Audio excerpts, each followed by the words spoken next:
takes. Whatever she does to it, it's perfect.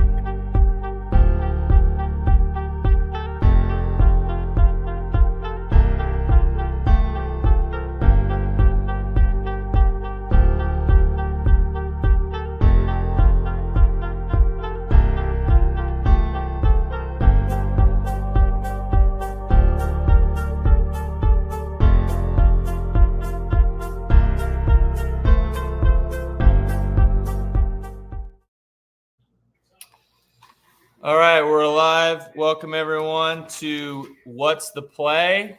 It's kind of what we decided we wanted to go with for this show. I'm Corey, also known as Maha Money, joined here with Lucas. How are you doing tonight? I want to show off my new sweatshirt that Corey got me this week. Iowa State, the old school logo. The I'm an Iowa Cynado, man. State fan now. The Cynado does not get any better than that logo, in my opinion. Since I'm the head coach at Iowa State in college football 25, my second favorite team. Appreciate the gift from Corey. What's my second favorite team? What's the record so far on the college football again? Wasn't it like 30-4 or something? I think we're 32-4. I'm 32-4 as the head coach at Iowa State, so that's very cool. And now I like watching the real life Iowa State team, like following the guys now. Yeah, we got a big game coming up that we may touch on today, so we'll get right into today's slates. I'll kind of just touch on last week. I gave two plays that I really liked. That both Lucas and I kind of said that it was more of a watch week for us to try and get a better handle on just as conference play started, really what we wanted to do and how teams were looking so far. I went 1-1, but the winner play I gave out was the Kansas alt line of -2.5, I believe, and Iowa State -7. Both those teams covered easily. That was a 2-unit play, so it kept us green there. And then the two plays I liked on NFL was Allen Lazard over 29.5 receiving yards, crushed it, got like 38, I believe, maybe 40. And the other one that we talked about live on stream was Andy Dalton over pass attempts, and he flew over that too. So other than that, was a low volume kind of week for us. So we'll see if we can find some good lines again going forward here. So we'll get right into college. There are actually some Friday games going on, which we'll talk about right away, since there is actually a play that I am on that I do like. So for these Friday games, they kind of tend to usually suck quite a bit, to be honest. There's not a whole lot to look forward to. You got Jacksonville State versus Kennesaw State. Houston TCU's on right now, actually on my TV in the background. And then you got Syracuse versus number 25 UNLV, and you have Michigan State traveling to Oregon. Is there anything that jumps out to you on these Friday games, Lucas? I was going to ask about that Oregon game because FanDuel has a boost for that, but I haven't found anything I liked. Yeah, one thing I did kind of note about these Friday games. So the two games I probably have the best read on was the Syracuse UNLV game and the Michigan State versus Oregon. So the one thing about the Michigan State Oregon game, we'll talk about that one since there is a boost for everyone out there. As Aiden Childs is the quarterback for Michigan State, he is just an absolute turnover machine. I think he's like 11 interceptions already this year. Just absolutely crazy number there. And the thing we did touch on last week was these teams who are traveling east or west, kind of cross country now with these bigger conferences, how much that's going to play in. This game's kind of interesting to me because you have the Ducks who are ranked with kind of a very low average Michigan State team traveling across the country. And I think a lot of people think the Ducks are going to cover here. I actually don't think they will. And the reason for that is because I think you're going to see the Ducks looking ahead to next week versus Ohio State. That's going to be a gigantic game for them. The Ducks do have top 10 pass defense efficiency. They're top 5 in havoc. And Michigan State is also not really that great at stopping havoc. I think they were bottom 35 or something like that. And as I said last week, I've been using the SB Plus a little bit more here. They have this as a 28-point win. Michigan State's very public. So what I ended up doing for this game specifically was I ended up playing Oregon minus 9.5, and I paired it with UNLV money line, and I played the Houston TCU game under 61. Right now, that game's in the first quarter, and there's only 7 points. It's looking good. Yeah, that's looking pretty good there. I don't even think they're going to score 40. Houston's offense is just horrific. That's who Iowa State played last week. They got a pretty salty defense. So if it's anything, a spot on TCU right now, minus 3.5. Yeah, I think it was 16.5. So if you like TCU, now's the time to bet them. Looks like right now. Yeah, that's a great point. Actually, I'm glad you brought that up. If I like TCU to win the game, but I didn't like the spread. It was way too high. I think SB Plus had this about a 9-point game. So, if you still like TCU to win this game, I don't know what they are money line. Oh yeah, I have it pulled up. 142. Yeah, it's 142. I mean, Jesus. I mean, I'm not watching the game, but certainly feel like if you like TCU, now's the time to bet them. Yeah, TCU's defense can be a bit leaky. I think people still kind of get caught up in the thought that it's the old TCU defense in the past where they're just real stout. Now Sonny Dykes is the coach, who was their offensive coordinator or whatever for years. He's not really the defensive mind that Gary Patterson was. So I'd actually wait because the Cougars are on the 23-yard line, maybe going to kick a field goal or score again, and you could probably get some solid value because Houston is a horrific second-half team. They haven't scored. Well, actually, this touchdown they scored was the first touchdown they've scored in the last 10 quarters, I believe. So solid live snipe you could have here. And I still think the play, if you're going to try and play Oregon, the Oregon-Michigan State game, is I would lean Michigan State plus the points, personally. I don't know. There might be some first quarter stuff that's interesting. The team total? Yeah, the team totals. 14.5. Oregon minus 6.5 actually seems really juicy there. First quarter total 12.5. And some of these markets, I just recently got these markets, the scoring ones, first half. Yeah, I don't. What's the scoring one? I don't really ever look into this tab. Oh, first scoring play. I haven't either. I just got these markets just a couple weeks ago. So just score every quarter. Interesting. Yeah, I actually don't ever look in here. These are both teams to score. These are new. Yeah, like that'd be good for like a builder kind of play. Yeah. I'm going to have to look into more of these race to. I like these a lot in college, especially when you have a better team. No, that's way too juiced, but yeah. For a different that's game. way too juiced here, but for a different game, I like those. Yeah. Sometimes I'm going to play around with the rest of the season. Yeah, especially some of the higher paced offenses. I don't know what like Ohio State is, but I'm kind of when I play like these games that are like first half, first quarter stuff, I tend to lean first quarter over first half personally. I just feel like there's a little more consistency because those teams tend to come out very scripted with their first 1 to 2 drives. So you can kind of get a decent feel on what they're trying to do week to week because they really don't change it that much, how they want to attack a team. So if I was going to take anything, I'd probably take Oregon minus 6.5 here. I don't see Michigan State scoring in the first quarter at all. The game honestly could be 10-0 after the first quarter, but and then I kind of expect Oregon to throttle off the gas as they try and just cruise to the win more than anything. So is there anything else you kind of want to add to those Friday games? Not for Friday. Okay. We'll get into Saturday slate. The only boost we have for Saturday is that A&M and Missouri game. Yeah, that's the only might be ranked another matchup. one, but we haven't got. That's the only ranked matchup we have. You want. Yep. We'll actually touch on that game first because that is something I wrote down as a play. What do you think about the Texas A&M versus Missouri game?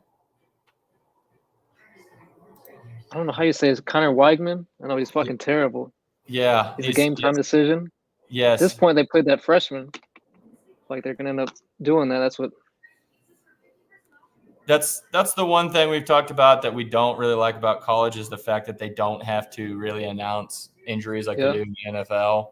So you really, unless you're really kind of keyed in, unless you're keyed into, the beat writers of that school, it's kind of hard to get a really good feel for what's going on there. Some notes I kind of took down here was that I thought are general kind of what I call red flags for gambling. The lower ranked team here is favored. That's kind of a little sticking point every time I see is like, oh, that's interesting. It is at Texas A&M, which is a very, very difficult place to place, regardless of what you think of them. But last week when I watched them against Arkansas, I thought they kind of showed some glimpses of a decent run game. Their defense, I would say, was probably a little bit better than I kind of expected, but not by a ton. It was kind of right on brand or whatever. One thing, though, that I really am more kind of leaning in this game is it's about Missouri. Or I guess I say Missouri, but people laugh at that. So that's just where I'm from. We call it Missouri. So Missouri? Yeah, we say Missouri down Southwest Iowa. So I don't know why we do that. Maybe just like a Southern draw type deal or whatever. But they damn near lost to Vanderbilt. And I cannot get that out of my head when I look at this team. Yeah, Vanderbilt's all right. They beat Virginia Tech. Yeah. They're not the terrible Vanderbilt from past years. But they're still not good. Still not a good team. Yeah. Plus 23 against Alabama tomorrow. Which I would almost take Vanderbilt because Alabama coming off a really emotional game there. Mizzou kind of they come in ranked. They're a preseason top 10 team. I don't know they really deserve that. I personally thought that was a bit more of a scheduling bump than anything. Their schedule is pretty easy. So SP Plus says that Mizzou should win this game by 5. So that, to me, when you look at what the line is a massive red flag. The lower ranked team is the favorite. SP Plus is saying Mizzou should be winning this game by 5. So when I see that, to me, the line should be Mizzou minus 2.5, but it's Texas A&M. The other big thing I'm seeing out of this is that Mizzou is the public favorite. So everything to me points Texas A&M is going to walk away with this game with a win. Not saying they're going to blow it out, but I did play Texas A&M money line, and there's a boost for that, which will get you, I believe, to plus 118. What about that total? 48.5? I would say that's going to be over. Would be a play there. You could probably tease that down if you really wanted to. We'll kind of show some kind of options. Both teams have scored 15 plus points, minus 190. Plus money if you want to do both teams have scored 20 plus. Wow, both? Oh, that's race to 15. Sorry. Both teams have scored. Yeah, you could do 15. That's likely going to happen, and then you could. I've just been playing around with this market, trying to find value with it.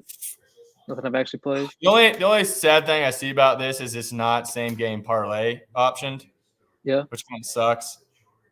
I think in NFL you can. I can't remember. But if you go to 365 you can. Yeah, I know 365 you can.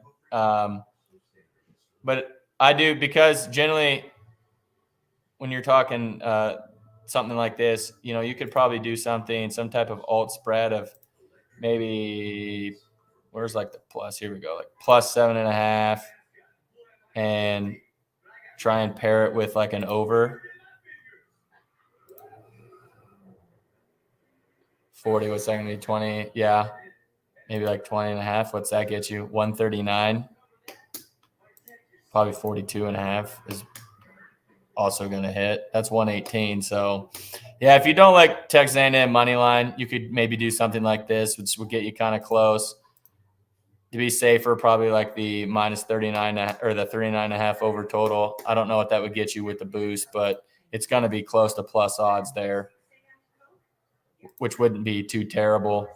Again, I'm not a believer in Missouri. I think that they're a bit fraudulent. They haven't played anyone. They damn near lost to Vanderbilt. So now they're going into a very, very tough environment and expected to win to kind of keep their quote-unquote playoff hopes alive. I don't see it happening personally. So that's all I got for that game. Anything else you want to add? Nope. All right. No, Iowa State's. You want to talk about that game? Yeah, we'll talk about Baylor. We'll talk about the Iowa State game. I am an Iowa State fan, as most of y'all know, so I do not bet my team in most situations. The line right now is 11.5, and it was, I believe, earlier in the week. Yeah, that went down. Yeah, it was 14.5, and I'm not surprised there. Baylor got back. He's getting back about 8. I think it was 8. It was a ridiculous number of players on defense who've been injured. Their quarterback is horrific, in my opinion. But this is going to be the toughest. In the MAC. Yeah, this is going to be the toughest challenge. Iowa State's young linebacker core, who's pretty injured and beat up, is going to have this season so far. They're still, a Power 5 team who can throw the ball a lot better, especially across the middle, than any of the teams. Iowa, who barely throws a forward pass, you think might be their toughest test this far, really isn't it. And they just played Houston, who, as we're watching right now, doesn't know how to throw a pass. So if I had to bet anything on this game, man, what's some of these scoring props here? Race to 10. Wow, they really like Iowa State there. I'm kind of surprised. Boast to score 15. Yes. So the reason they have this as plus money is because Iowa State hasn't allowed more than 13.5 points per game so far. So they're assuming Iowa State's defense is going to be pretty stout here once again against Baylor. That actually might be a play, in my opinion, because I do kind of like the over in this game. I think the game's going to be a lot closer. Obviously, the line has moved down. I would still almost take Baylor at 11.5, to be honest. As an Iowa State fan, I just know things are a lot closer than they're supposed to be, unfortunately, in these big games. It's a whiteout game. It's not a free money line? It is not a free money line. I would not put them in some parlay money line unless you want kicked in the nuts.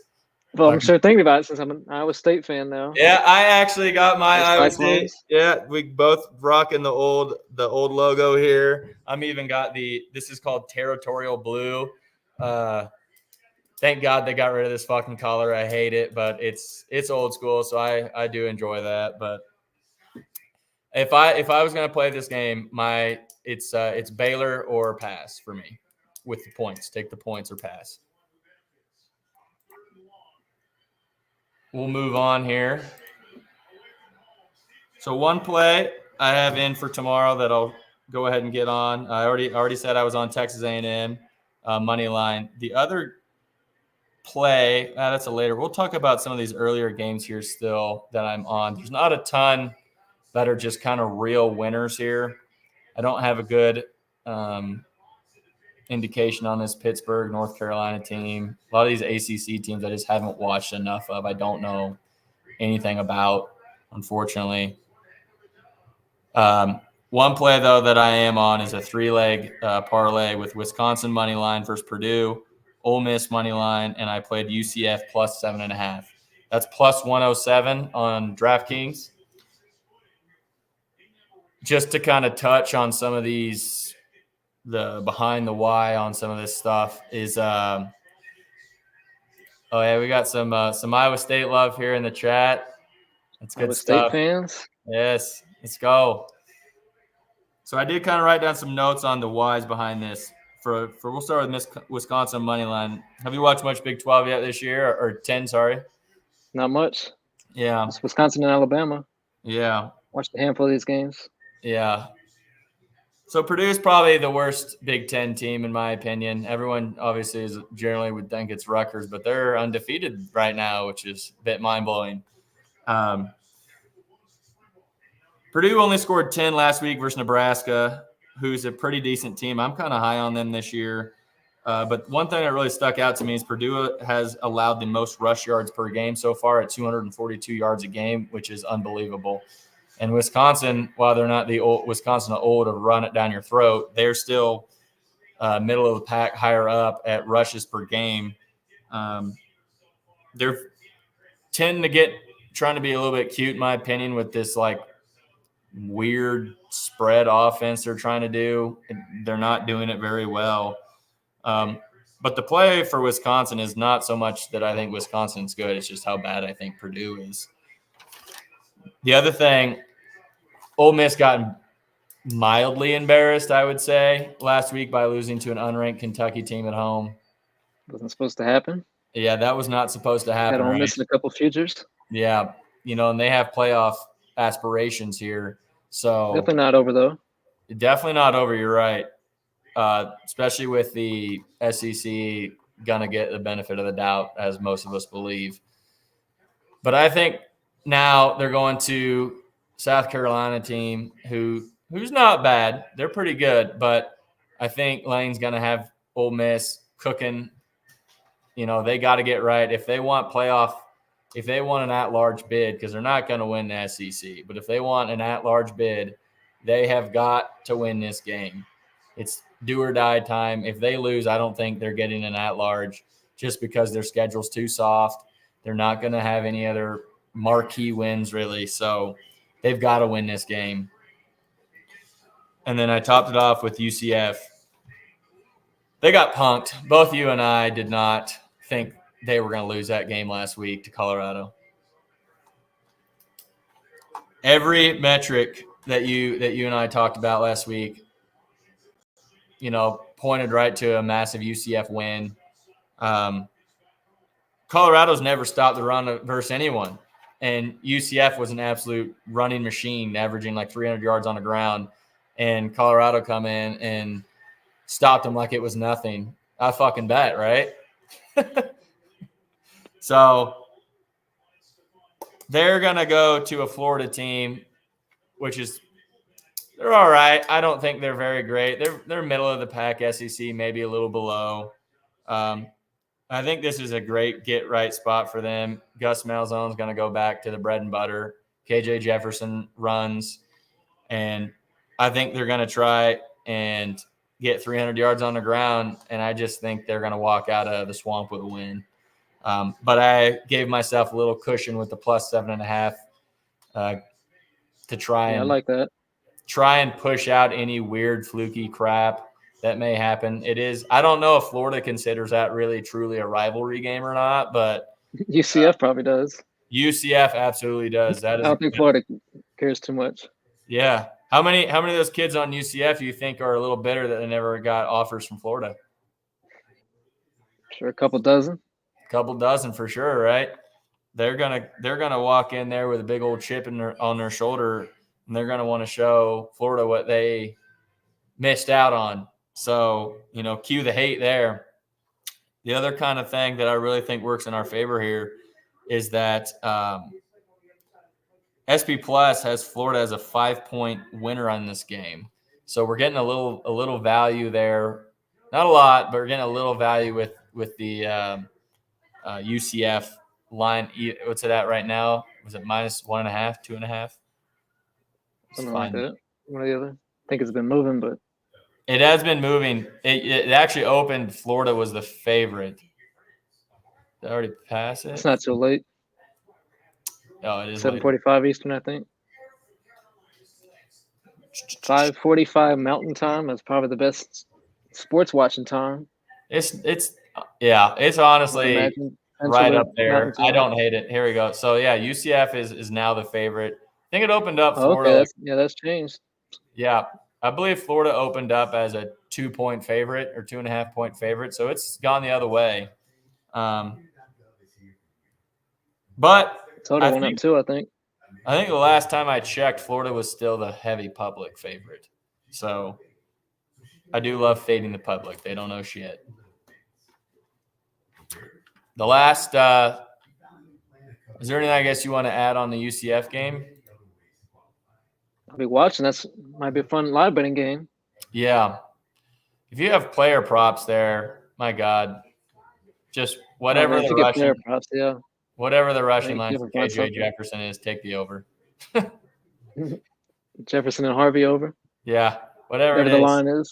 It's going to be something like 74.5 rushing yards probably for Harvey. I'd pay good money for college props. I would definitely pay for college props. I can get them on Prize Picks, but it's not nearly the same. Are the lines kind of worse or just bad value? Well, both.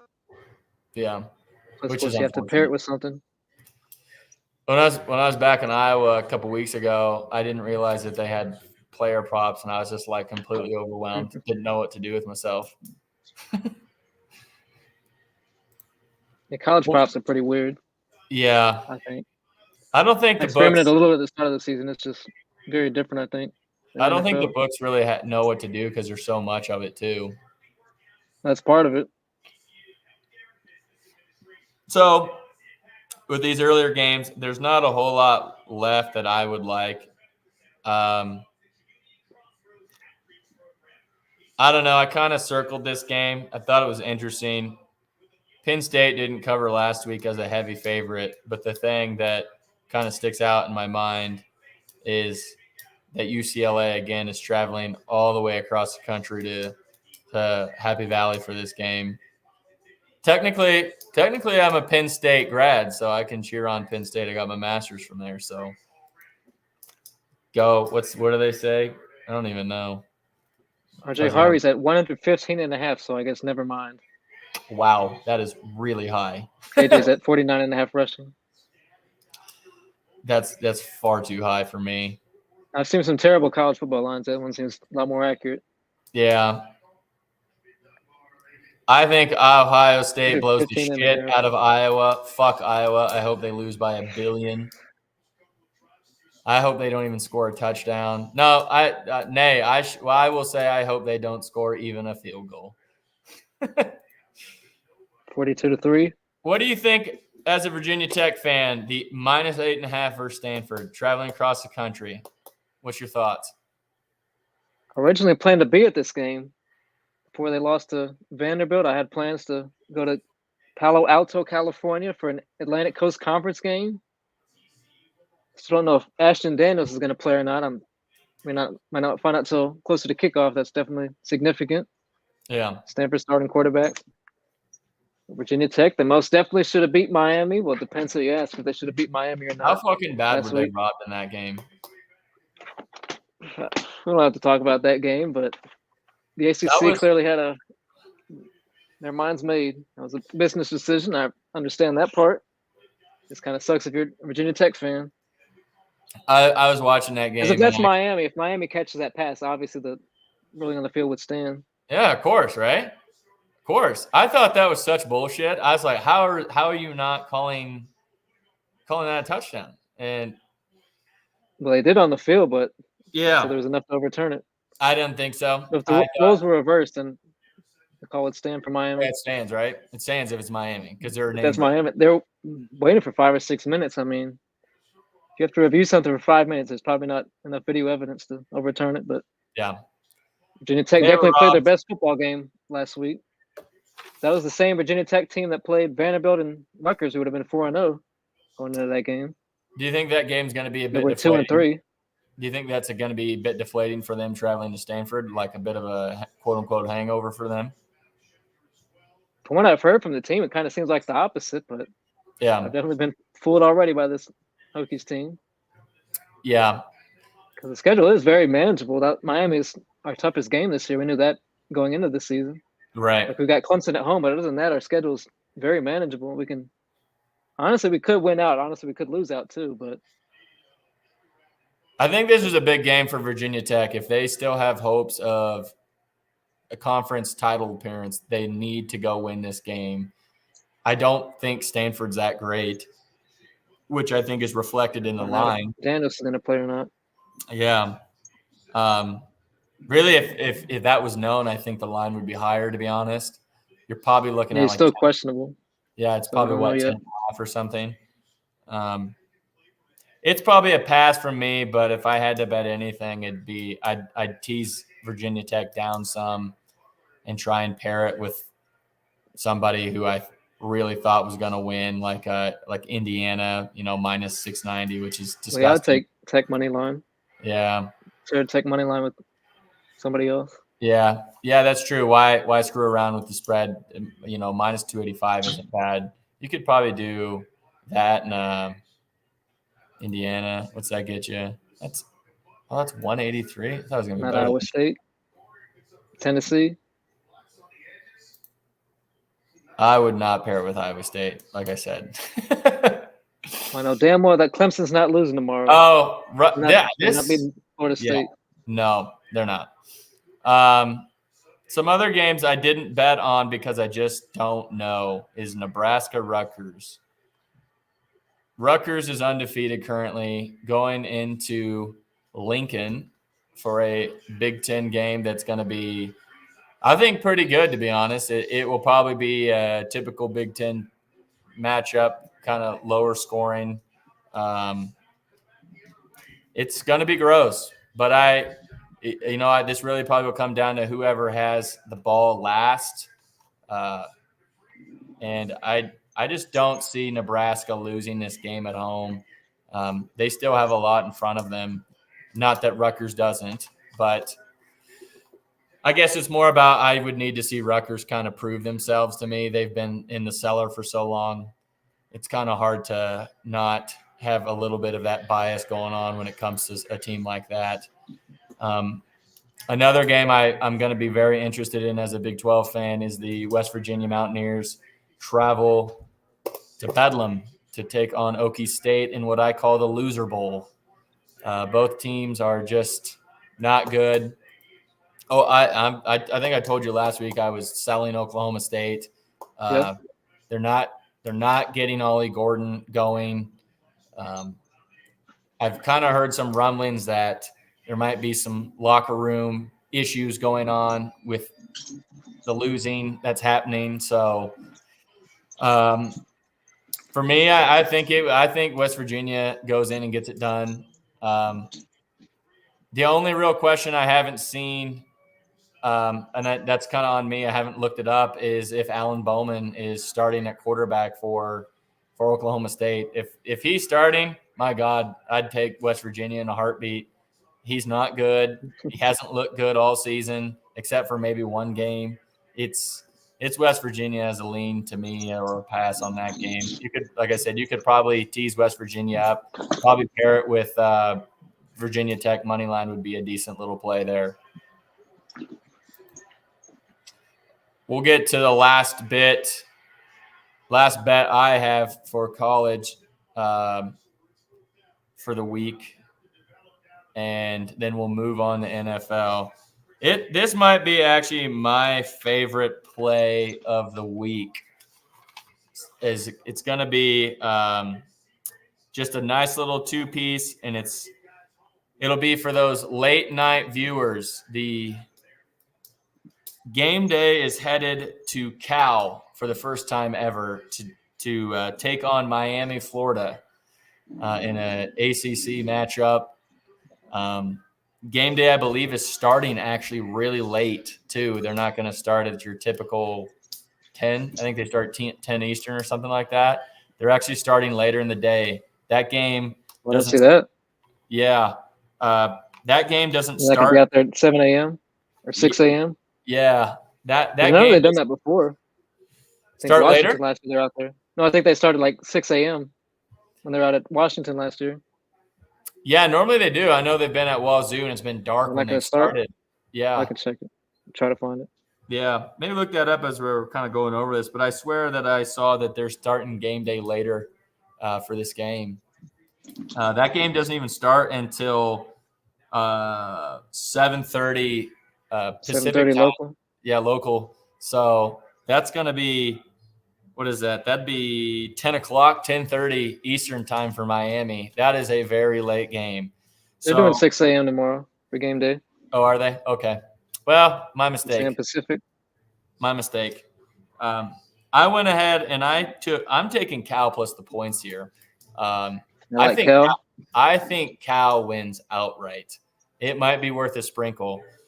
Miami should have fucking lost that game last week. They should have. They haven't showed me anything. Until you ask, but yeah. They haven't showed me anything that makes me believe that Miami is super impressive. Not that I think Cal's super impressive. This is more about an emotional thing for them. First game day, huge opportunity for them to get a big win. Late night game for Miami. How does that affect them? Also with the cross country travel, I think it really plays to Cal's favor here. So I took Cal plus 17.5. I just don't, like I said, I think Cal wins outright. Might be worth a sprinkle, but I paired that with Arizona money line for a little Big 12 after dark action. Jake Knott's ready to go. Running back for Cal. Yeah. If you watch any of the Texas Tech game last week, you likely saw what I saw, which was the Big 12 of old. Zero defense was being played by Texas Tech. And but they could score. And if you watched, like I did, quite intensely, I watched that Arizona-Utah game. I really wanted Arizona to win that game, being that Utah is kind of the Big 12 favorites this year. And they come through and they handled their business quite easily at Utah, which is not an easy place to play. Now Texas Tech gets to go to Arizona for this game with probably the second or third best quarterback in the country and easily the best receiver, maybe arguably the best receiver in the country. So Arizona's going to put up points. Texas Tech's not going to stop them. Arizona has somewhat of a defense. I'll take Arizona money line plus Cal plus 17.5 or plus 105 on DraftKings. Sounds good. The rest of the games, I'll be enjoying a beverage of choice and just watching. Is there any other, I guess, before we move on to NFL games you want to talk about? I'm going to have the Hokies on one screen, the Phillies on the other screen tomorrow, so I'm going to be very into that. Who's starting for the Phillies tomorrow? Zach Wheeler. Yeah, good starter there. He should get the job done. Another reason why I haven't been too into college this weekend with the Phillies. They need to get it done. That game tomorrow. They need to get it started with a home win there to really kind of set the tone and not go down 0-1 in the series. Got to win with Zach Wheeler tomorrow. Over outs probably. I don't know what his line is, but it's probably over. I didn't see an outs line, but yeah. So we'll get to NFL. Start on NFL. We'll start with NFL. First game on the slate's the Jets versus the Vikings. A early game here as they go across the pond to play in London. 7:30 a.m. local time for me, or at 9:30 Eastern. What's your thoughts on this game? Early morning football, 9:30 a.m. That's not used to that. Little West Coast action, kind of. Yeah. Out there on the West Coast. Is there any specific props or anything that you're kind of thinking you might like in this game? Yeah, one of the first bets I played this week, Garrett Wilson over receiving yards. Not sure that line's moved yet. 52.5 on FanDuel. Yep, still FanDuel available. also gave out a boost for this game. I'm thinking about doing the receptions too, doubling down on Garrett Wilson. Yes, I think probably one of the biggest trap lines might be Justin Jefferson here. He's been eating DBs alive. That's my guy. Yeah, I love Jefferson. He's incredible. Normally, if I would say Jefferson at 75.5, that's a easy over. Yeah. Stay away from me this week. Mostly this is just going to be a game that I think I will just watch. You'll watch it? Lazard's line's far too high. One lean I do have for this game is I talk about it most weeks is that Lazard is the number 2 guy behind Wilson, right? If he can't find Wilson, he targets Lazard. Last week, even though I bet him at 29.5 yards, I think his line got down into the teens. I didn't want to double down.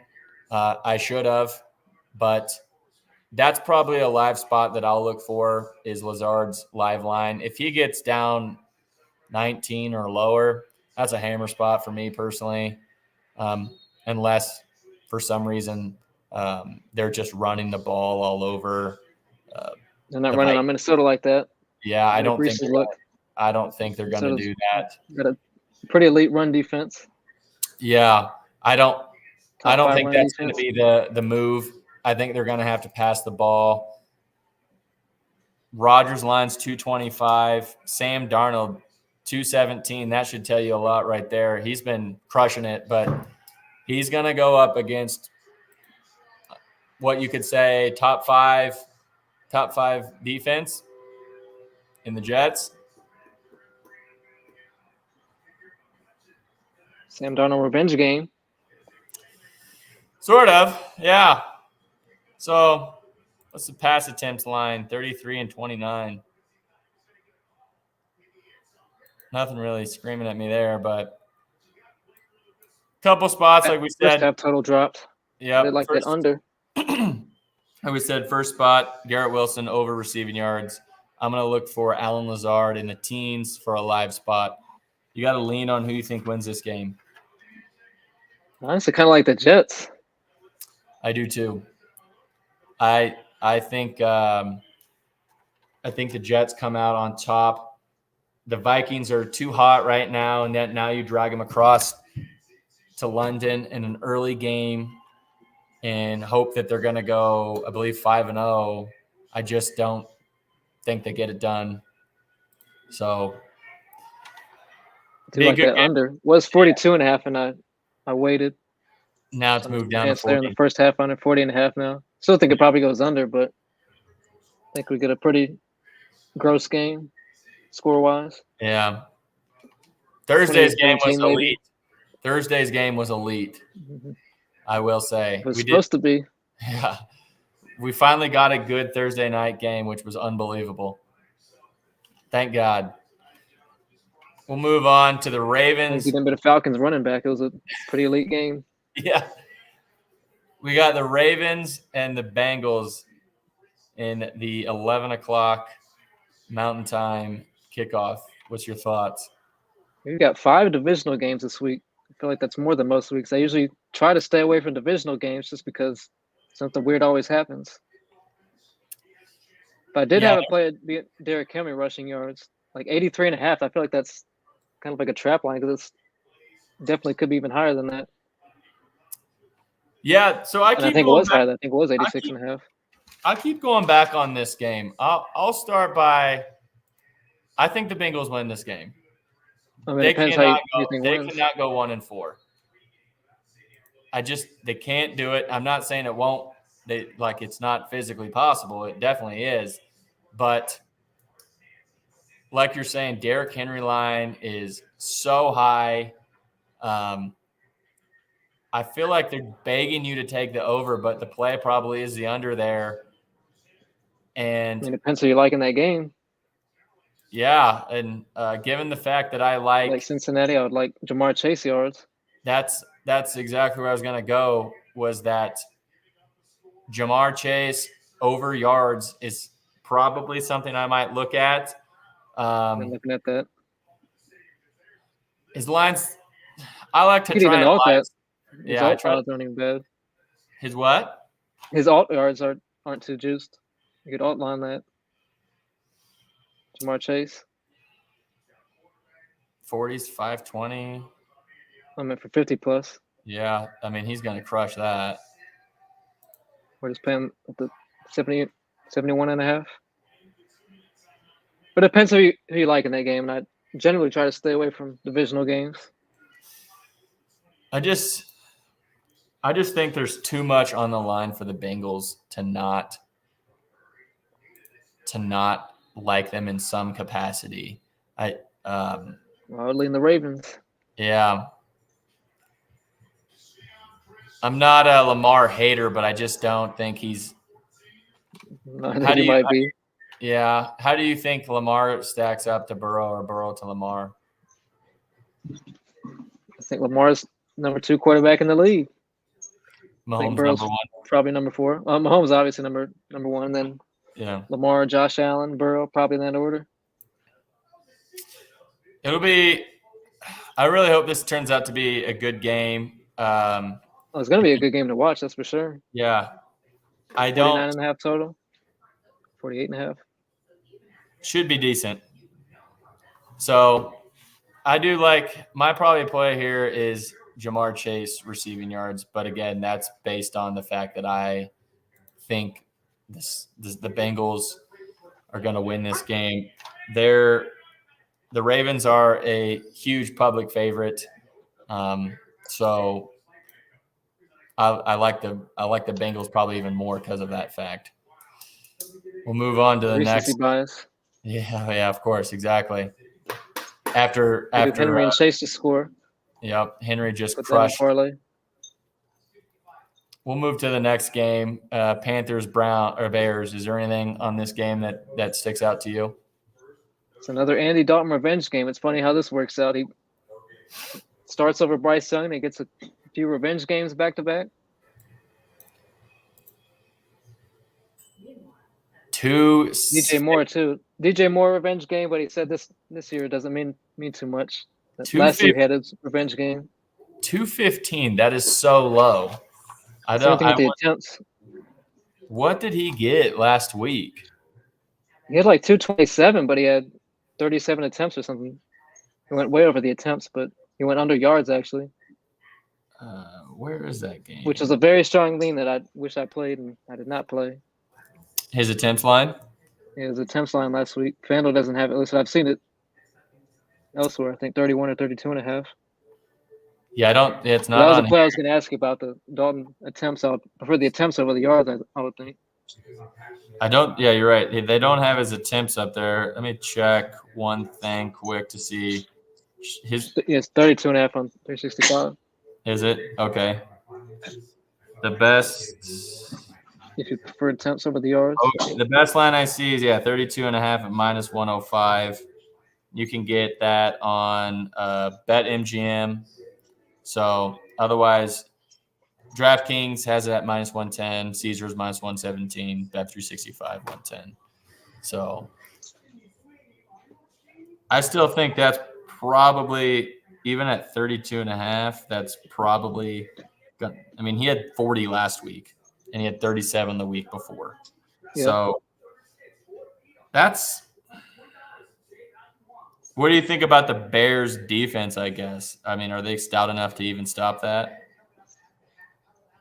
Yeah, they're solid defensively. Yeah, they had you're right. He had 220 yards passing last week, 319 versus Vegas. But I'd say the Bears' defense is somewhere in between both those teams. You could probably I was thinking about Roschon Johnson. He burned me last week by 6 or 7 yards. 28.5. I definitely thought about going back to Roschon Johnson. Only reason why I haven't so far is because he hurt me last week. Needs another carry or two. Of course, he scored the touchdown, but he didn't get his yards. Yeah. He might be a good live snipe, though, because Swift. No, that's what I thought about. Just go ahead and Swift went off. Live. Swift went off, and Swift that finally had a good game. Yeah. I don't remember if I bet him or not. I don't believe I did, but I'm actually going to write that down, Johnson, as a live. Write that down. Well, that's another reason why I haven't played. I was figuring you get 32.5 live. Yeah. 23.5. That was hitting me. Live rushing yards. Roschon Johnson live. That's going to be an official play for me. I'm going to try and live snipe that. You definitely could. Yeah. First quarter, first half. First half, he's not gonna get that first drive, so his yardage might drop 5 yards right away. And depending on if Carolina goes down and scores, you may see it drop even more because they kind of tend to overcorrect when one team scores with the rushing game. Then they'll say, "Oh, the other team's got to pass the ball a bunch," but that's obviously not always true. But yeah, if you could get it in the low 20s, if you could somehow snipe the teens, good God, that's going to be cash all day. Otherwise, I don't like taking him at 25. Oop, not Swift, Johnson. I don't like taking him at 25. I'd want him at like 20 or something. I don't think anyone offers something like that, but Fanatics. You can bet on Fanatics. I can't anymore. That account's just about done for. Yeah, that kind of still pisses me off. You could really do it. Should be limited like that. Won $1,000 on Fanatics, and my account's done for. You should do like DJ Moore too. 40. DJ Moore revenge game. He said it doesn't mean anything this year. I haven't bet DJ Moore yet. Not sure if that's true or not. Last year he had his revenge game with a teabag, Tyler Bagent. Cole Kmet. I remember I bet that. Yeah. Game. There's not really anything sticking out to me other than I wrote down Roschon Johnson live. I don't think the weather's supposed to be gross in this game. With the props, it makes it look like weather's going to be gross. Because there's a couple gross weather games this week. The total is pretty low on it, right? Yeah, 41.5. So as far as I know, the weather's going to be fine. Maybe some wind in Chicago, but a couple rain games, I should say. You could maybe try and do Andy Dalton 200, and depending on the weather on Wednesday. It's Friday now. Oh, that's a lot. What's this? Plus 108. That's not bad. That might be a play there. Dalton 200, Jamar Chase 50. He's gonna. Oh yeah, there's some wind for that Bears game. Oh, is that why? Yeah. So they're probably thinking not a lot of downfield. Well, there you go with Roschon Johnson. If there's gonna be any kind of wind like that. Yeah. Like the passing game. Yeah, maybe Andy Dalton's attempts isn't super solid there, but yeah, I like Roschon Johnson, so I wrote that down for a live betting spot. Yep, that's a spot I got. Definitely be a play. Somebody doesn't get that first drive. Yep, you and I are both on that. Buffalo Bills and the Houston Texans. This should be the Sunday night football game. This is, I think, by far the best game of the week. I agree. It should be electric, I think. What's your thoughts on Stephon Diggs' revenge game? I bet Nico Collins over receiving yards instead. I got 78.5. I'm not sure what the best. I know it's gone up a few yards. I'm not sure if you can get any lower than 82.5. And the Bills have actually contained X receivers. I just feel like Nico Collins is. I mean, this season he's playing like the best receiver in the league. I was just about to say he's Justin Jefferson, but he's outstanding this year. He's been even better than what he was over the playoffs. He's top 10, is he not? Well, he's playing like top 2 right now. So you can still get Nico Collins 78.5. Yeah, if you want to look at that prop stock cash graph, that's a graph right there. Yep. So you can get him 78.5 on Caesars for minus 125, or bet MGM at minus 115. So if you still want to ride with us on Nico Collins, there's a couple spots. A lot of green. Yep. You can still grab him there. This is probably a game. Collins green. Yep. This is probably a game that I might try a lotto on. Well, this is an SGP game for sure. Yeah, there's going to be a lot to like. There's definitely a lot to like in this game. This is definitely my favorite game. There's Curtis Samuel receptions. Might be able to pair that with Diggs receptions. Because Khalil Shakir is out. I feel like the player you probably look at would probably be Curtis Samuel. Dalton Kincaid, receptions and yards likely. Or Kincaid. Kincaid 25. What's his receptions line at? Kincaid, 3's I don't minus 4. necessarily care for that. Yeah, that's way too juice for me. Let's look at some of these receptions. Let's look at some of these receptions. Yeah, some of these scoring deals here. Both teams to score one in each half. How is that not a play? Both teams to score a touchdown in each half. Both teams to score 1 TD in each half. Is that not? I mean, that's hitting, right? I would think so. Jesus Christ. I'm actually going to go play that right now. Stream. And that's plus 120. Stream. If you're watching. I feel like that should be. Those odds should probably be flipped. They should be flipped, should they not? It would make more sense to. They'll be plus money, I would think. Both teams to score 20. That or the touchdown. Both teams to score 1 touchdown in each half. How is that not? Is that on 365? I can check. Yeah. Don't they have that market? They do. They got something similar. I don't think DraftKings or anyone else playing real hard in the background. Jesus. Builder's on. He asked Diggs 2 tutties. Yeah, I do like that. That's probably worth a sprinkle for sure. I don't find like 1 touchdown in each half on 365. I think it's going to be under plus 155. Yeah, don't play that on FanDuel. Play it on 365. Oh, it's plus 155. Or yes, both teams to score a touchdown in these half. Holy shit! I don't understand those odds. Stream, if you're watching, that is a play. We're locking it in right now. I don't understand those odds. That's not. Yeah, 1 plus 1. Like, what am I missing? Bills have a lot of guys out on their defense, but Khalil Shakir's out on offense. I think that might be the only offense. On bet 365. Oliver's out. That's a big one if you're like Houston rushing. I don't care for Cam Akers, but yeah, under bet 365. What tab's that under? Is that under main props or team props? Team props. Scroll down a little bit.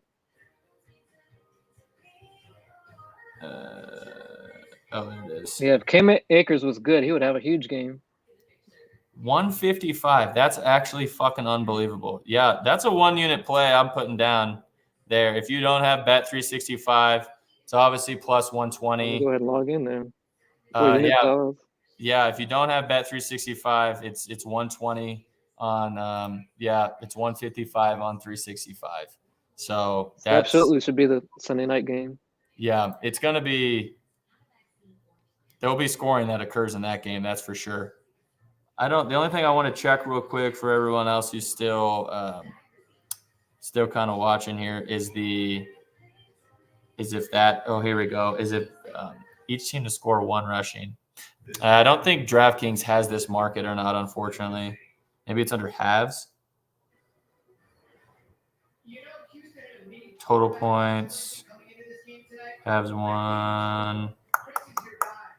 Yeah, I don't think DraftKings has this market, but I don't think so. Yeah. Game props. I don't understand those odds. Plus 155. What am I missing? That makes no fucking sense. Last score, TD props. The only other thing is might be under team props here, which was kind of where it was at before. No, it's not there. Now what about 2 plus in each half? Plus 1,600. Honestly, is that worth a sprinkle? Right. Both teams score 2 touchdowns in each half. I mean, that's a sprinkle. It's 48.5 or 47.5 now. If you like that total, that's plus 1,600. I'm gonna sprinkle that. I'll probably put a quarter. Plus 2,000 on FanDuel, so I bet that one on FanDuel. What is it? Like that. Plus 2,000 on FanDuel for 2 plus in each half. So bet the 1 plus on 365 and 2 plus if you like it. Yep. All right. I'm gonna lock that in too for 0.25 units there. Jesus. How was Both that? teams that scored 2+. Yeah, that's a nice lotto one. Plus 2,000 for that. Yeah, plus 2,000. Get this That's bonus money. Maybe I'll put some of that bonus money since yeah, I you lose got all some my no bonus sweat money. bets. I've been super shit and not using. I I've lose been all a my bad fucking no sweat bets. That shit pisses me off. I've been a bad gambler and I've not been using them. I've been a bad gambler and not using them. You should I've been use on them. Tyler Algier rushing yards yesterday. What am I doing? 7 touchdowns. Kirk Cousins threw for 507 yards. I've been on Tyler Algier. What am I doing? I don't even think that's the most Drake egregious. London had 100+. Mooney got 100+. That's not the most Kyle Pitts egregious. had 7 receptions and 80-something yards. I've been on Algier. What am I doing? No, it was Carson Steele was the most egregious one you bet on last week. Well, he had 5 or 6 red zone rushing attempts, but after that fumble, he was done for. Yeah. Kareem Hunt took over. So plus 2,000. That's actually fucking unbelievable. All right, and here's the thing. Here's the correlation for everyone watching on why we think this is hitting. Obviously, the total is a bit higher. It's 47, 49.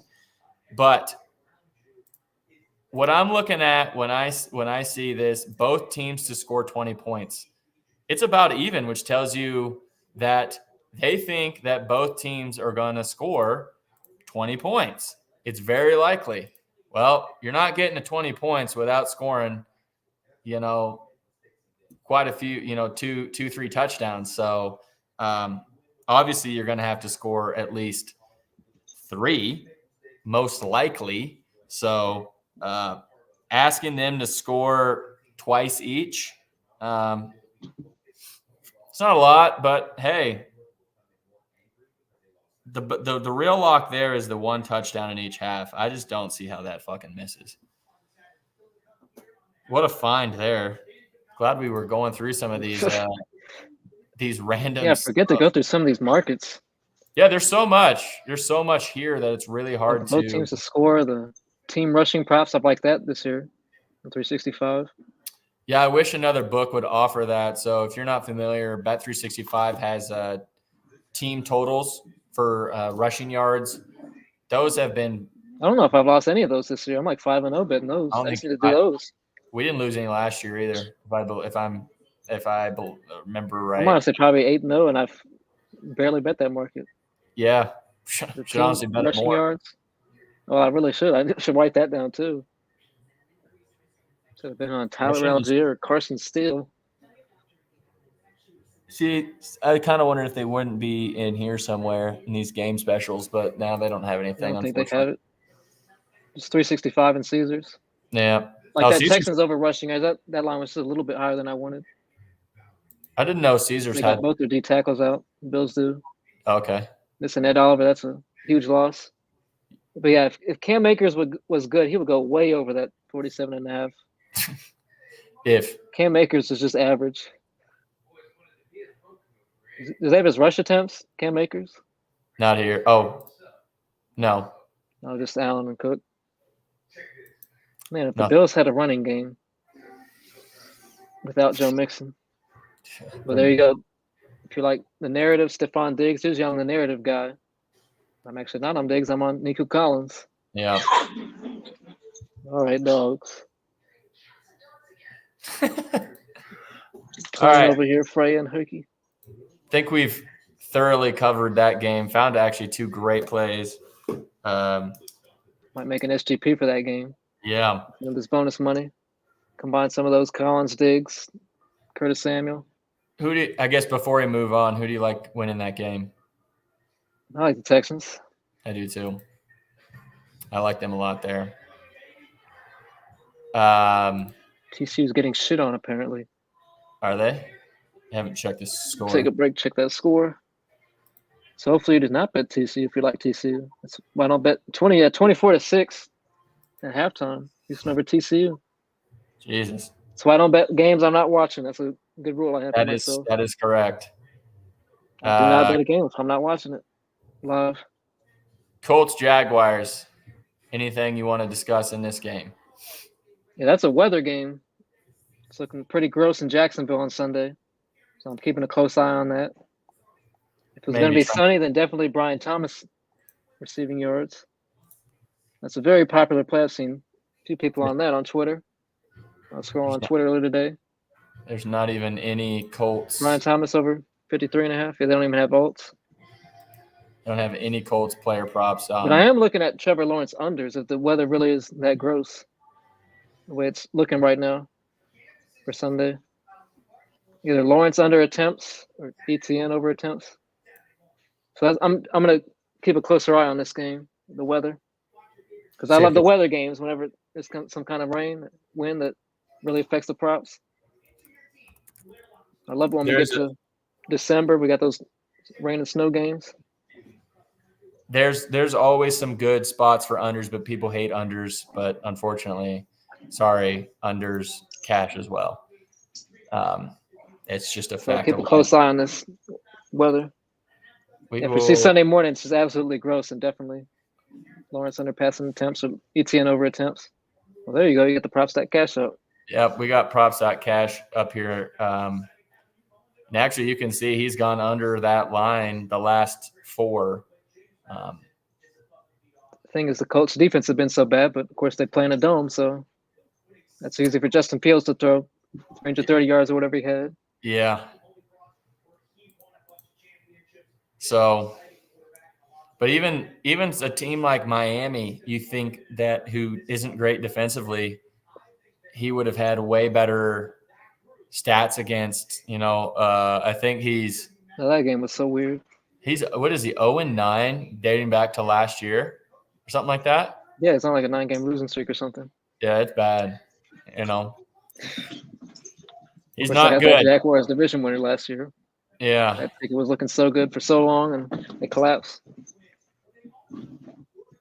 We got some comments here. Flacco getting the starting reps. Oh, yeah, Flacco. Didn't even mention Joe Flacco's. Yep. I don't know if Richardson's officially been ruled out, but yeah, it's Joe Flacco. Yeah. Builder likes a shootout for that. Chance it. Richardson's going to play. I'm not sure if I like a lot of people say that's an upgrade at quarterback. I'm not entirely sure about that. Obviously, very different playing style, Flacco and Richardson. Yeah, they're just different. Then again, with the weather, I'm going to keep a close eye on that. Yeah. If you like Josh Downs' receiving yards of Pittman. Sure, one of them's going to go off. But I do like that game as a live spot for Lawrence under, well, depending on what we kind of see with the weather. So write that down. But yeah, Lawrence under. Lawrence under attempts. Because I like the Jaguars in that game. I don't think they're nearly as bad as their 0-4 record would show. Of course, a lot of people disagree on that. Right. Recency bias with Trevor Lawrence. I'm going to write down Lawrence under yards, maybe live. The yards. If the weather's that terrible. Yeah. Needs to be under. The line right now is 230, so we'll write under 230. That's the only reason why I haven't played Brian Thomas. If they were playing at Lucas Oil Stadium or indoors, the weather was fine. Yeah. I'm sure he'd go for 80 plus at least. Right. Brian Thomas definitely has that matchup, but the weather's kept me off. All right. We'll move to the next game. Browns versus Commanders. Commanders favored by 3 here. I like the Browns. You like the Browns. Wow. What's your thoughts there? I think that might be the biggest public team of the week, Washington. I did see that earlier in the week. I'm not sure if that's still true or not, but I wrote that down. Washington -3, a pretty big public team. That's your kind of thing. I didn't write that down. We can look that up real quick. Sean Watson actually looked pretty good last week. He definitely looked, of course, it's the Las Vegas Raiders, and they've kind of quit on their season, it seems like. But Watson actually looked not terrible last week. Of course, he looked terrible the first 3 games, and I bet it's under a couple weeks and cash very easily. He definitely should have gotten over. He had that 60-something yard touchdown to Cooper that got called back.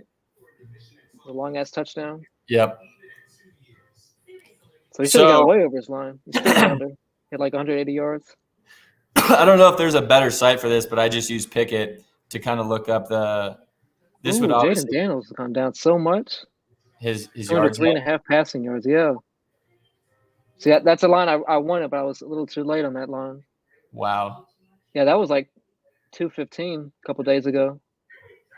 I think it might have been higher than that, but I missed that line. I'm not playing 2 or 3.5. I feel like I think the weather's going to be all right for that game. far I as I feel know. like Deshaun's – that seems high to me. Well, that's the thing. He's been that terrible. The attempts. His attempt seems high. 32 well, last game. Oh, well. Cleveland's +3. Yeah. So Brian Robinson Jr. is out. That's pretty significant, I think. Got Austin Eckler getting the start for Washington. I mean, they still got – Deshaun's still way over any yardage he's done so far this year. Jaden Daniels, they're begging you, in my opinion. They are begging you to take this over. They're begging you. I mean, this is the best defense he's played by far this season. Yep, Giants, awful. I mean, Tampa's got a good defense, but Giants, Bengals, Cardinals, well below average defenses. That's why I like Cleveland +3. I feel like this is that coming to earth game with Jaden Daniels, as great as he's been. Yep. Finally going to have that rookie moment, you think? Like he's going to have that rookie game this year. Yeah, he's due. He is due. Because, of course, he was great against the Cardinals, but they might have the worst defense in the league. Definitely a bottom 5 defense. Well, with that kind of lean, you almost might want to take his over attempts, assuming they might be down, right? It would Brian be Robinson Jr. Yeah, it'd be sweaty. It's a pass for me, but it's a thought. There's not a whole lot. I haven't played that yet, but yeah, there's a lot. Cleveland. There's just not a lot on this game I'd really bet on, personally anyway. That's why with a lot of these games this week. Probably the grossest game of the week. The Dolphins. Yeah, nothing for this game. Dolphins and Patriots. Dolphins. I actually do. And I posted it because I can't believe the line that they are giving here. I went under Jacoby's passing yards. Now, FanDuel has it at 158. Let's come back here to props.cash. Where are they at here? Passing yards. Jacoby. The only time he's gone over that was last week at 168. And they have his yardage at 158. Now, I did not bet this game on FanDuel. I, in fact, bet this game on Bet365, who has his yardage at 164.5. You can still catch him on sorry, let me stop. That was 164.5 at -110. That's where I bet it. Or if you don't have Bet365, you can still catch 164.5 at -120 on BetMGM, or you can kind of take a few yards less at 161.5 on DraftKings. So the real kind of red flag that you and I have talked about all the time is FanDuel is the sharpest book, and they're saying it's 158. You're going to give me some cushion there at 164? Yeah, I think I'll take that. The other thing that – did I write this down? God damn it, I didn't write this down. But I did note that there is a lot of unrest in that Patriots locker room. Guys are talking shit. Offense is talking shit to the defense. Defense is talking shit to the offense. There's not a lot of happy customers in that on that team and in that locker room. There's also some very light, I would call it very light, rumors that Drake may see some action if Jacoby has a very poor start and they try to maybe come out in the second half. There's talk that Drake may finally see some action. Don't know if that's a good thing or a bad thing for him personally as a development, but I think it really feeds into that under narrative. So that's a play I'm on. I do like that one. Actually, probably one of the best plays I like so far that I played personally is his under there. Looking at Ramondre Stevenson yards, because it's down to 38.5 on FanDuel. It was in the mid-50s. Wow, I know the saying is that they're going to try to get Gibson involved. If you believe that coach speak. Yeah. Ramondre's had a fumble in every game. Yep. That's a crazy drop. It was like 56.5. Now it's 38.5 on FanDuel. That's actually unbelievable. That's humongous. Yeah, that's a massive jump. That's like the type of drops you see when someone gets hurt. Yeah, I don't understand that. I know they said that they want to get Gibson more involved. They don't even have him That's a up. crazy drop for a prop. It was almost 20 yards of difference. And the real red flag is they don't have Gibson. Oh, so he just said out front that I had a conversation with Ramondre and he won't be starting, according to Gerard Mayo. So he said he's officially not starting, whatever that would mean, however many carries he gets. I didn't see my underdog alert because I'm on here, of course. Yeah. Yeah, I see my underdog alert now. Yeah, that's a crazy drop. If you got 56.5 and 38.5, you could easily middle that. Yeah. So I guess I missed the opportunity there, 38.5. Gibson's not even posted on anywhere either, so I don't even know if you're going to be able to catch him live or anything.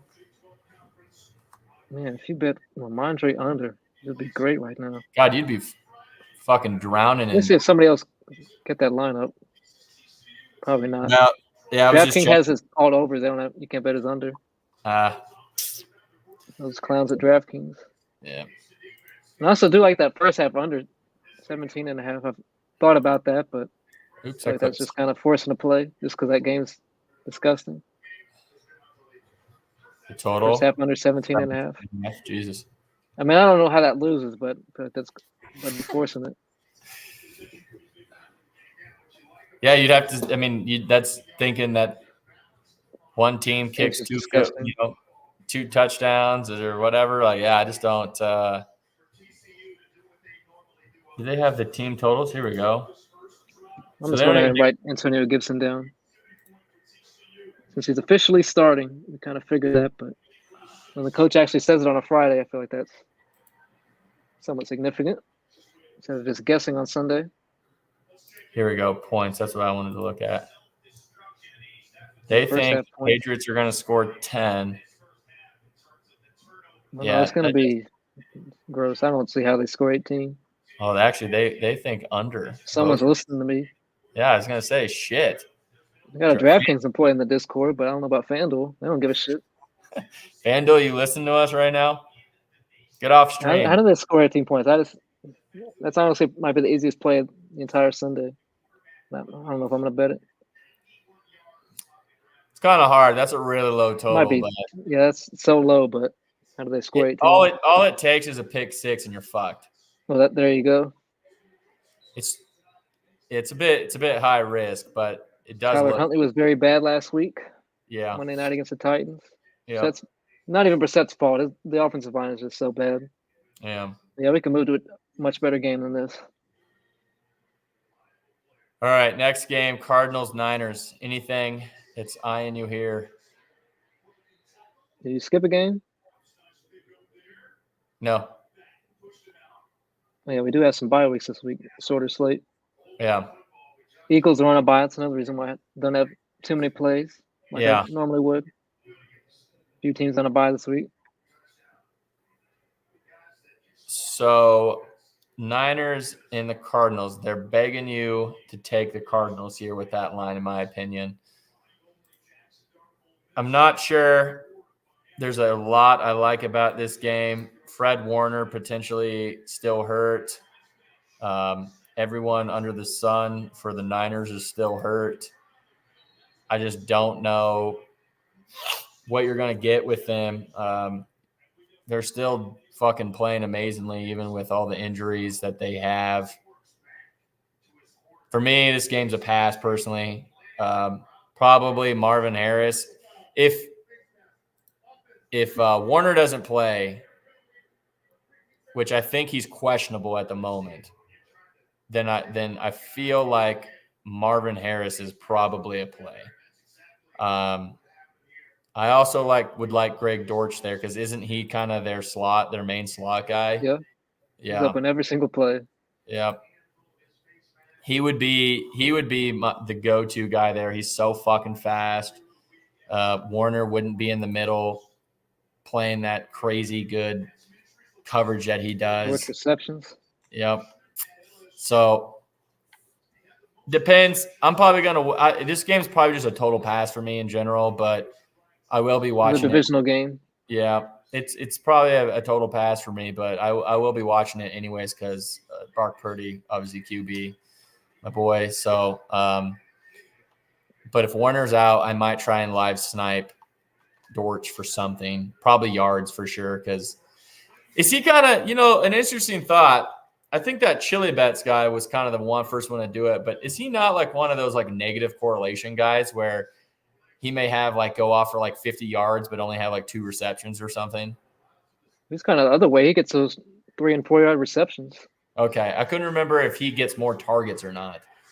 He gets those short yardage ones because he's open in the flat every single play. I gotcha. No matter if you want to check it down for 3 or 4 yards. He's open every single fucking play. You can go back and look at the Cardinals. Yeah. He's such a good route runner up close. It's insane. He's got quick feet. He's quick as fuck. Yeah. Greg Dortch, that's my guy. Highland Virginia Springs Tech. High School, Glenlee Lions. Didn't he go to Virginia Tech as well? He did not go to Virginia Tech. He went to Wake Forest, but I Uh, believe Virginia Tech did not offer him. Still an ACC guy. So, all right. The 804. Raiders versus the Broncos, coming off a nice win there, and now amongst trade rumors for Devontae Adams. What's your thoughts? I missed Javonte Williams' attempts. They're at 10.5, very juiced. They were not at 10.5 for very long. They're up to 12.5. But at that point, might as well take the yards. Yeah, Javonte Williams. Last week I was on his under, but I would lean the over this week. 12.5. Might as well take the yards at that point. Yeah. The Raiders, they look like they might be a team that's just quit. It's a little early for the quit/tank watch, but Devontae Adams kind of led that with his hamstring injury. Please trade him to the Ravens, but yeah. Supposedly the big news is going to Jets, right? Not sure I believe that, but there's not a whole lot I like in this game. I haven't looked too I do like hard. the Broncos a lot. I haven't bet anything in this game. Another divisional game. Try to stay away from those, but I think this is a good spot for the Broncos. 1.5 touchdowns. Then again, I feel like the Raiders should be so much better than what they are, but I feel like they're on that quit/tank watch. But then again, we're just at the beginning of October, but this could be a decent parlay right piece here, though. Both teams to score 10. You wouldn't. I feel like you wouldn't. That's a decent parlay piece that you. Amir White's out for Vegas. Devontae's out, obviously. Yeah, that's the thing. Like you're noting, I just don't know who's going to score for the Raiders. That's the thing. They're probably not going to score. Yeah, Builder likes Javonte as well. But yeah, and then he noted that he posted a Edgar Allan Poe, who's a famous poet. Oh, Devontae did, yeah. Yeah. Please trade Devontae Adams to the Ravens. Please do it. I don't think he's going to the Ravens. Please trade him to the Ravens. Oh man, team total. He trolled them so fucking hard. So, yeah, kind of like you said, divisional game, not a lot to like there. I would lean Broncos to win that game -2.5, which is a decent line there too. You're likely not going to get hooked, but that's a pass for me. Next game is the Packers-Rams. Who I guess anything in here that you want to talk about? Yeah, I've got to play for this one. Josh Jacobs over rushing yards. I got 65.5. I could have waited like 2 hours and got 62.5, but the line's gone up now. Yeah. Now Christian Watson, Romeo Doubs are both doubtful. I think just almost certainly out at this point. 15.5. He's probably crushing that line. Well, yeah, I got the rushing yards. That might be a play. I don't know if you're going to put the props that catch for that one, but the Rams, I believe they're giving up the most rushing yards so far this season. Let's take a look. I like the Packers to win. I definitely like the Packers to win. Positive game script. Christian Watson and Dobbs out. Yep. Are they giving up the most? Yeah, the 32nd. Yep, 32nd. What's his attempts? Rush. A little bit of a buy low spot, I think, on Jacobs. Oh, he only had 9 there, 14. I guess that's probably his normal line, mid-60s. Yeah. But either way, I think this is definitely a ladder spot. Yep. I like that The other spot. one, and I missed the line for that, Dontavian Wicks. See, it's 57.5 now. Man, I missed that line. This could definitely be another SGP game. Definitely a chance for points in this one, I think. Yeah, Dontavian Wicks over receiving yards. Jordan With Love's Dobbs and Watson both out. Oh, Jesus. Yeah, there's a lot. I haven't looked. There's definitely a lot to like in this game. Yeah, I was gonna say I haven't. There seems like there's a lot to like. Jacobs in this only game. play. I just truthfully haven't looked into this game a ton. I'm probably gonna try and do that maybe tomorrow to try and see if there's anything to find. Like you said, I do like Green Bay. I guess I like a lot of the favorites this week. Yeah, well, not Cleveland. Well, true. Oh, and the Jets. I like the Jets. Yeah, they're a dog. They're +2, I believe. Yeah, so like a couple underdogs. Yeah. We'll kind of finish up the Sunday slate with the Giants and the Seahawks. What's your thoughts there? If I did Survivor, that would be my pick for this week. Seattle Seahawks. Seahawks, yeah. Pretty much. I don't know how the Giants are going to score without Devin Singletary and Malik Neighbors this week. Yeah. Let's see if their team totals change. I know you can get it all on DK, but they're going to limit me on that. Jake's I know it's gone down on FanDuel, but yeah, I don't know how the Giants score more than 17 points. If you can get that under 17.5. Oh, it is still 17.5 on FanDuel. I don't know how the Giants scored 18 points. I don't know how they might have scored 14 or 10. Under. Oh, that's what? Yeah, that's a bit tighter than I thought. I'm going to have a play on this game for sure. I'm not exactly sure what. Because the Seahawks are not losing this game. Geno Smith revenge game. He's playing like the MVP right now, Geno Smith. He played so good. I did write him off that one game, but since that one game against the Broncos, I haven't written Geno off. He played so good last week. He was so good against the Lions. He was Tyrone so Tracy rushing yards, 43.5. I'm not sure what I expected. Why am I not seeing? Must have been team props. Tyrone Tracy Jr. rushing yards. Not sure what number I expected. 43.5. That's kind of interesting though. No Devin Singletary. Somebody's got to move the ball. You would hope. 43.5 for Tracy. I was trying to find out where the total team props were at here. Or totals. Yeah, if I did Survivor, Seahawks this week. Yeah, it's them or pass on that. First to score is an interesting. 6.5 receptions for Wan'Dale, and he's still probably going to go over. I don't think he's playing, is he? Cooper Kupp I thought I saw he was injured. Wan'Dale's playing. Okay. Oh, it's Neighbors is out. Yeah. Okay. Thinking I don't even want to play that because I feel like there's blowout potential in this game. That's why I haven't played DK Metcalf or Geno Smith yards. Yeah. Or Kenneth Walker. Because I feel like this game definitely has blowout potential. I don't say that about very many NFL games.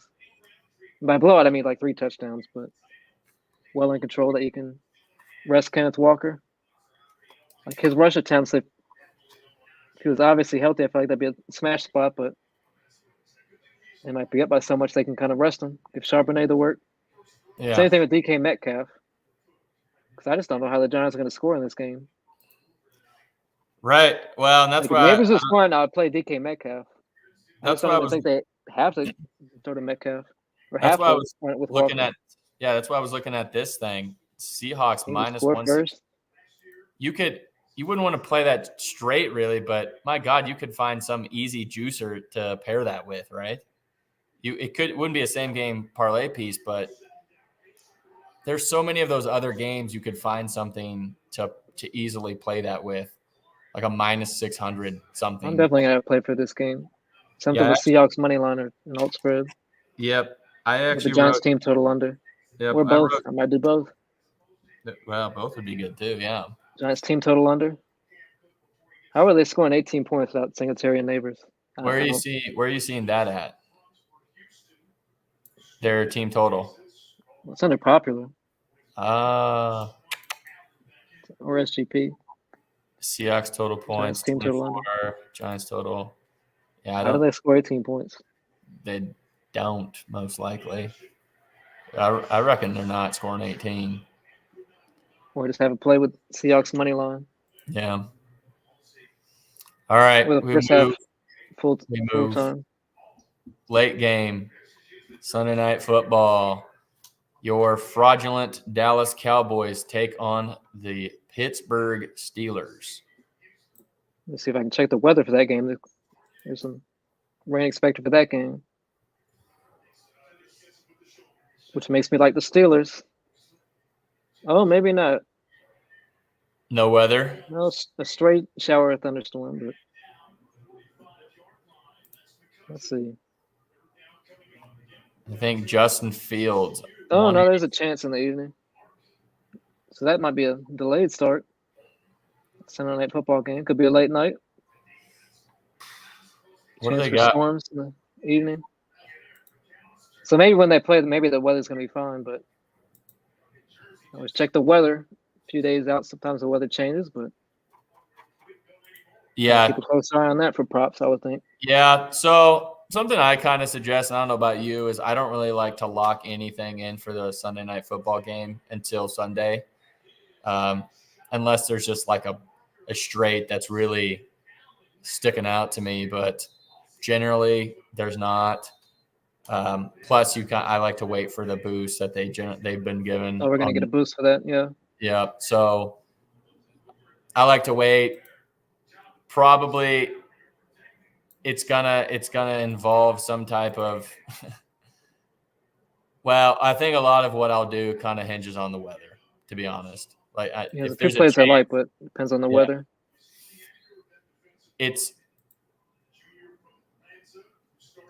I don't know. Rico, I can see him that being a play, given if it's going to be kind of rainy, they might try to run it a bit more. Najee Harris's yards have been just right there every time where it's asking you to get fucked because he doesn't really go off until like the fourth quarter. Yeah, I'd rather the attempts and yards probably. Yeah. 16 and a half attempts.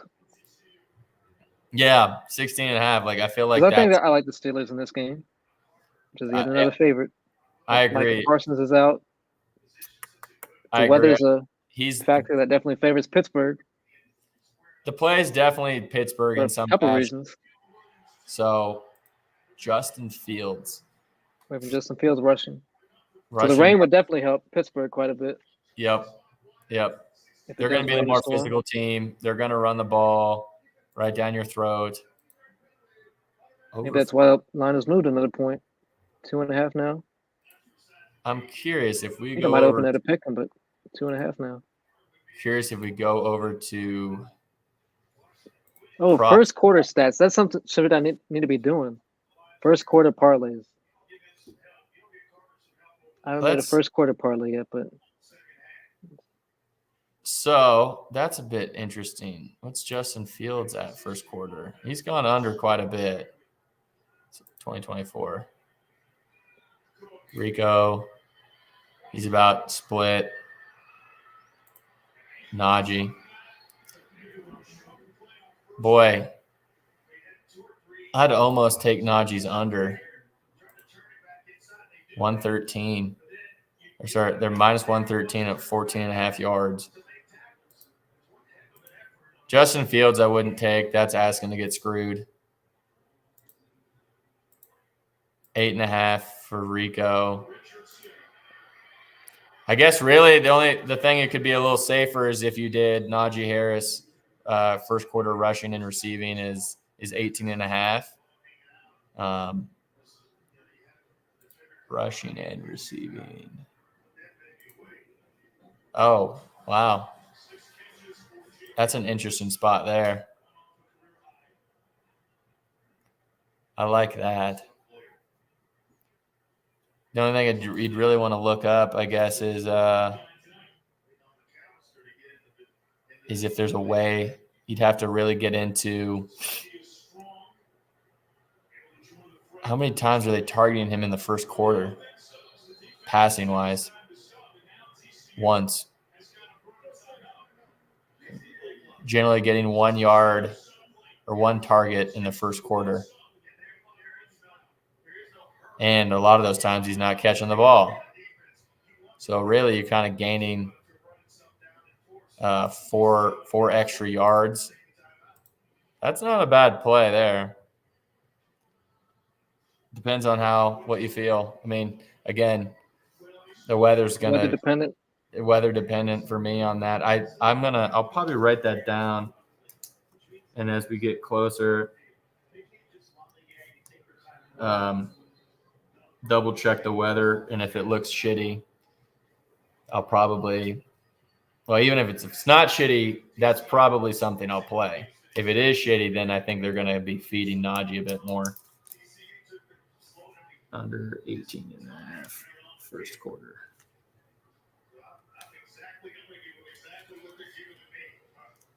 You'd probably want to look at some other books. Maybe there's better lines out there, better odds.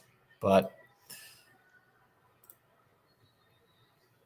specifically for that game, that's like we said, the Sunday night games is a wait and see. There's no reason to lock in plays for something that long unless you're just a straight that you're just super in love with. All right. Those are a pretty unique script.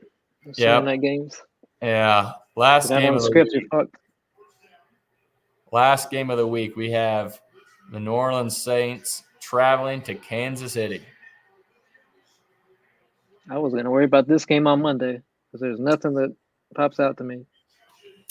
There's maybe Kareem Hunt rushing yards over 41.5. I know that was 37.5 earlier.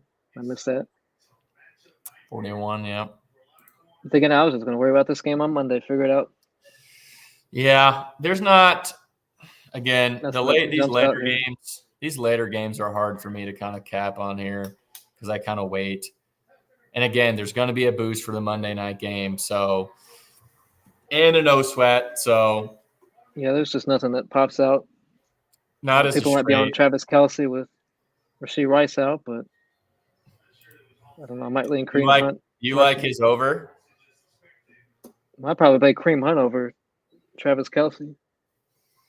I think Travis falls back. I don't have a great feel for this game, and I definitely need money for this. Yeah. Nothing that jumps out. If anything, I like Travis's receiving under yards. I think it goes back to reality and being washed. Even with Rice out. Well, I might like Xavier Worthy over receiving yards. Xavier's probably the only guy. Xavier's probably the only guy I would play there.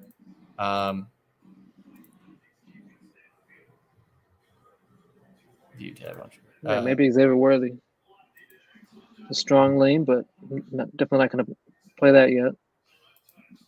I didn't even check the weather for this game. I think it might be all right. So last game he flew over it, then way under twice. Yeah, so, he's that speedy guy, hit or miss. Yeah. 47, 17, 17, 73. So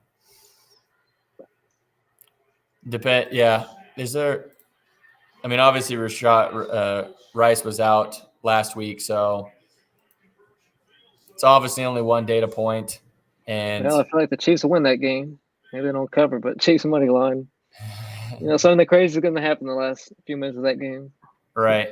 Well, the refs are on their side, so. Well, that's what I mean. Yeah. They might get a little help if they need it.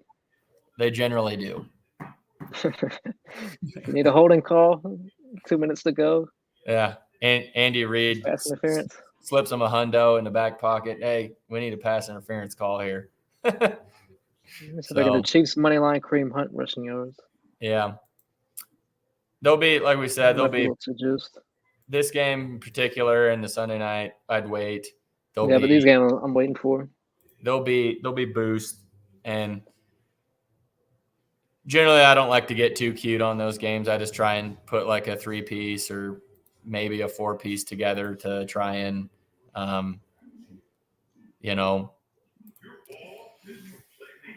just looking for near plus 100 odds just to use the boost and go a nice builder. It's kind of been the move I've been doing for these primetime games, and it's worked out pretty well. So I think you get a good builder with that. Yeah. Kamara rushing yards, Kareem Hunt rushing yards. Hunt rush. Xavier. There you go. That's 2 legs for a builder. You know you're going to get a boost for that. Yep. Good spots there to lean in. So, and then again, Chiefs probably money line in there. Receiving game. Chiefs money line's a third leg. Oh yeah. Well, that's even plus money. You do Chiefs money line. Hunt 25, Kamara 40 plus, Chiefs money line. That might be my builder play for Monday. Just need to wait for the boost. Because I don't know what you do in that receiving game now. Rasheed Rice out. It's got to be Xavier. I think is going to or Worthy. I'm not sure which one. Yeah, I think it's got to be Xavier who picks up the or slack. Justin Watson. I'm definitely not betting Justin Watson. No. No. Well, I'd say Kareem Hunt. Yeah, I would not be. It's one or the other. I don't want to guess wrong. Yeah. I feel like Kareem Hunt's definitely got that backfield now. Carson still kind of had his chance, and he had 2 fumbles. He looked pretty good, I think. Fumble last week. He did look good, but you can't fumble in the NFL. No. Biggest way to get on the bench. Really fast. Especially if you're a rookie. Yeah. You don't get second and third opportunity. So I've only got 3 official plays right now. Garrett Wilson, Nico Collins, Josh Jacobs. Usually I'd have like 8 or 9 by now. Yeah. It's pretty low right now. Divisional games. The Eagles on a bye. I plan to be at the Stanford Virginia Tech game. So I actually originally planned to take this bye week myself, just like the Eagles, but I'll be watching on TV a couple thousand miles away. You wouldn't. That's right. You wouldn't be able to bat in California. Yeah, over the summer I was planning to go to this game, so I figured, week 5, the Eagles run a bye. I'm going to take a bye myself that week. Yeah. So this is a very, very light week for me so far. Maybe that's a good thing. Wouldn't have been a bad thing. So then we got some live spots. Roshan Johnson, Trevor Lawrence, Antonio Gibson. What else do we have? That's what I wrote down. Maybe you wrote down some more than that. Najee Harris. Under 18.5 first quarter rush plus receiving. Then we wrote down a couple builder spots for Monday, which was Hunt rush, Xavier Worthy receiving yards, Chiefs money line. And I also wrote down Seahawks first to score -160. Figure out something with the Seahawks, Giants. Yeah, as team total under Seahawks money line and pair it with something. Yeah, as a parlay piece there. There's something there. That I think you could find something to pair that with. Because as we discussed, how are the Giants scoring at all, let alone? Honestly, probably the 6.5, but very many spreads. Right. Yeah. Oh, one thing I will say I did bet. I'd like your thought on this. I did a teaser this week. Well, not technically a teaser, but close enough. So I guess the only official play I have for Sunday is Jacoby under 164 passing yards. And then the other play was a 3-team teaser where I did, which is interesting because you didn't like the Commanders, but I took the Commanders plus 3.5, Jets plus 10.5, and Carolina plus 14.5 for plus 103. So really the only thing we kind of disagreed there. Well, I guess you didn't really tell me your thought on the Panthers other than the revenge game for Andy Dalton, but I was leaning the Bears there. I like almost every favorite. Only like a couple underdogs this week, I guess. Yeah. I like the Browns and Jets. I think that's it. So other than favorites. If you had to, if since you don't like the Commanders, who would you swap out for that game? Is there a different game you thought that you would? I like the Browns. I'll choose the Browns there. Oh, you would just swap. You would just go Browns as the dogs.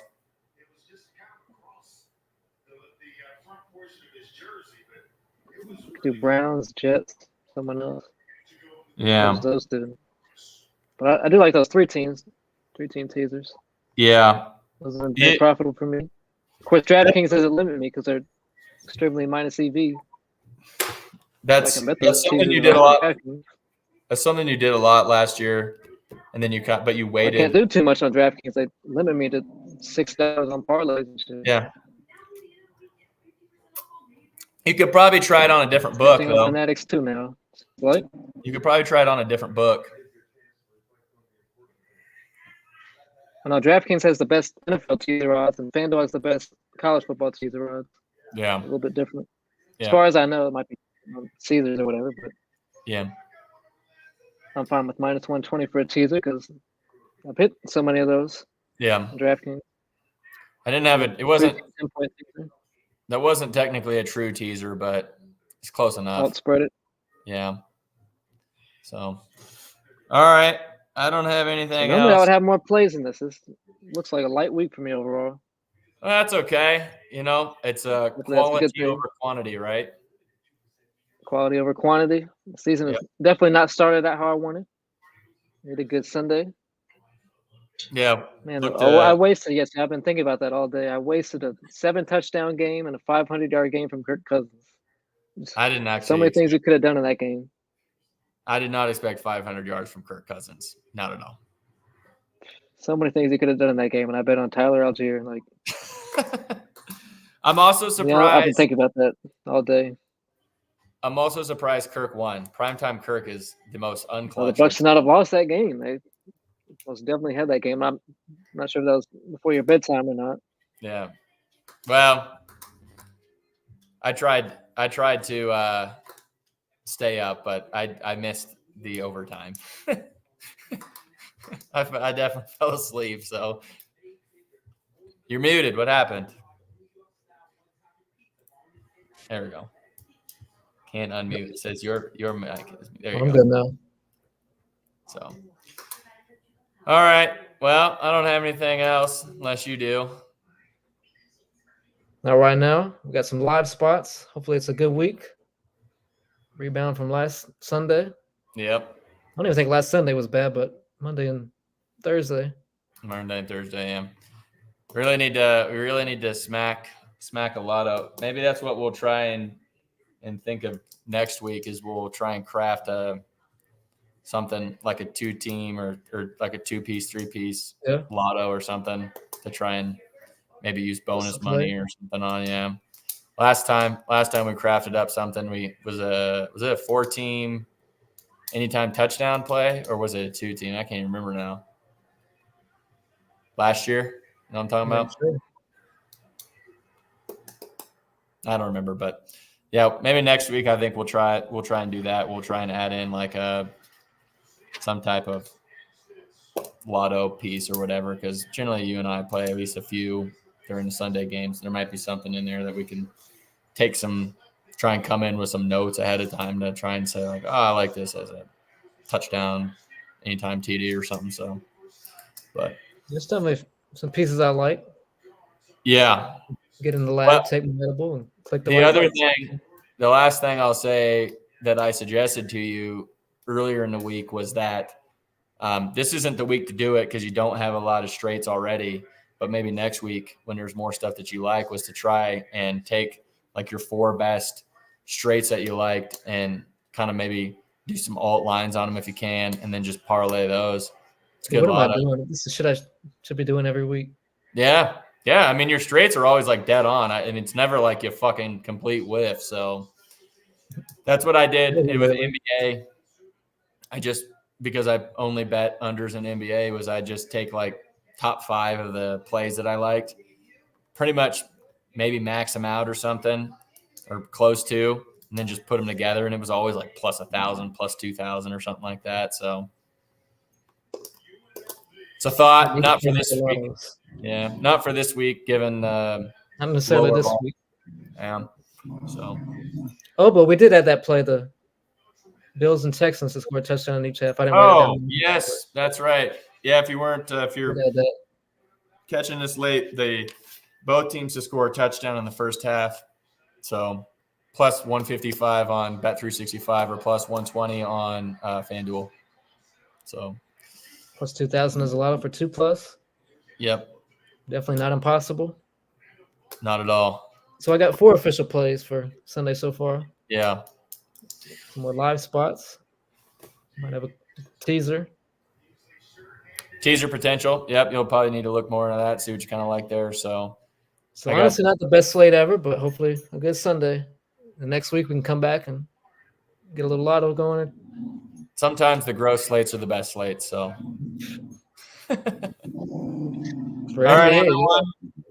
Thanks for tuning in for week 5 here of the breakdown of college football, NFL slates. As we said, this is the What's the Play podcast or show or whatever you want to call it. So glad I didn't know that was official. Yeah, that's my vote. That What's the Play. I need to get a banner made up for us so we can like have it down below. Anything about all that stuff? Yeah, I got a bunch of time this weekend, so maybe I'll fuck around and do something. So. Barely even know what StreamYard is. The thing. All right, everyone. Thanks for tuning in. We'll catch you all next Friday. Have a good weekend. You too.